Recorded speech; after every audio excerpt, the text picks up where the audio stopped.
DJ Ferris. The Chicago, nigga. It's the real one. Hit me. Only one is pulling shit the fuck up. Let's get sports talk. As an aside, Max Kellerman, the basketball world is watching because when Nate McMillan got let go by Indiana last week, there was a little scuttlebutt going around about how Mike D'Antoni would be the next head coach. I am telling you, the black coaches in the National Basketball Association, particularly with all this social justice issues going on, that's taboo in the coaching profession. Because if Mike D'Antoni ends up with the job, that means that him and his agent Warren Legary, who represents practically everybody in terms of the coaches in the NBA, that means you had something being worked out prior to Nate McMillan being fired, which to a lot of black coaches is a no-no. I understand, but I got numerous phone calls from black and white coaches. Everybody's watching because the president of the Coaches Association, Rick Carlisle, does not play that. He frowns upon it because he believes it happened to him once. I'm telling you right now, if Mike D'Antoni, he loses this game, he's going to get fired. It's done. And if he ends up in Indiana, there's going to be some problems. Just so you know. Well, D'Antoni's an excellent coach. Wherever he's got, D'Antoni's an excellent coach. So if someone wants to snap him up. Yeah, if he don't get past OKC, he's going to be out of a job, but he's going to wind up getting another one. Because Mike D'Antoni is a good coach. But Houston going to look forward to another coach coming to coach Houston. Because if you can't get past OKC and get out of the first round this year, it's going to be cut ties with him. I get it, as is Nate McMillan. And if they thought they were upgrading from McMillan to D'Antoni, I don't know. Maybe, offensively, maybe, I guess. McMillan should certainly have another head coaching good job. Any smart franchise, I think, would hire him. But let me get back to what you were saying about D'Antoni's decisions, or the fact that on multiple possessions at the end of the game, the ball was not in their best player's hands, James Harden's hands. That was a mistake. No question about it. James Harden has, so far in these playoffs, to me, looked like he's on his way to turning a corner.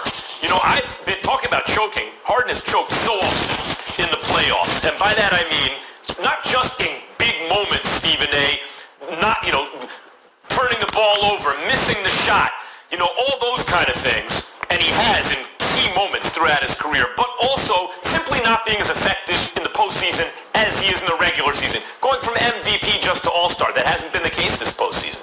James Harden's been great. No one's... Yeah, it's like before Westbrook came back, the ball was in James Harden's hand.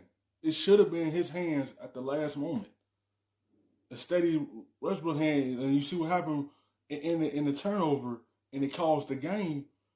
Instead of you putting it in James Harden's hand and let him dictate how the game goes, he should have had the basketball in his hand at the last moment. And instead you went with Westbrook, and not saying he can't hit a game winner or anything, but it end into a turnover. It's like it's on D'Antoni in the coaches' moments, because coaches dictate how the game go as well. Like he draw a play as well. The loss is on him as a coach. Perfect, but he's been great. He should have had the ball. Toward the end of the game, he should have at least touched it on one of those, I guess it was 3 possessions late, right? Okay, that's on D'Antoni. But Stephen A., Westbrook, if his number is called, or if the ball winds up in his hands, that's Russell Westbrook, future Hall of Famer.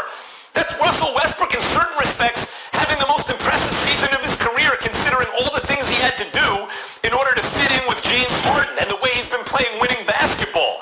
You mean to tell me just because the coach takes the second best player instead of the best player, that the second best player is incapable of not turning the ball over, or is incapable of hitting a big shot? I don't disagree. I'm watching going, come on, and James Harden's got to see this ball. He's got to get the ball. But Russell Westbrook's got to execute. And you know who the first person to tell you that would be? Russell Westbrook. He said it after the game.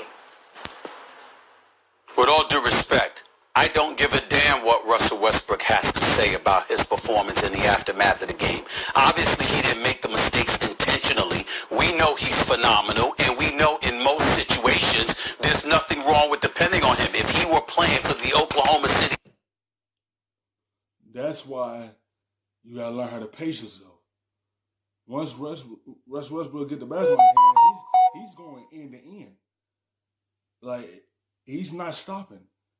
And if he would learn how to pace himself and slow the game down, there wouldn't have been no turnover. But if he was on Oklahoma, you know it would have been in his hands because it was his team. Everything would have went through him. Thunder, without Kevin Durant, we wouldn't say anything because we understand it's on him. The point is that you have James Harden, who is a better offensive option on any day to Russell Westbrook. He shoots better, he draws fouls better, he gets to the free throw line with more regularity, and more importantly, he's been more of an offensive juggernaut over the last 5 years than even Russell Westbrook. There is no excuse for Mike D'Antoni to have not one, not two, several possessions down the stretch where James Harden didn't touch the damn ball. Why are you getting paid? For what?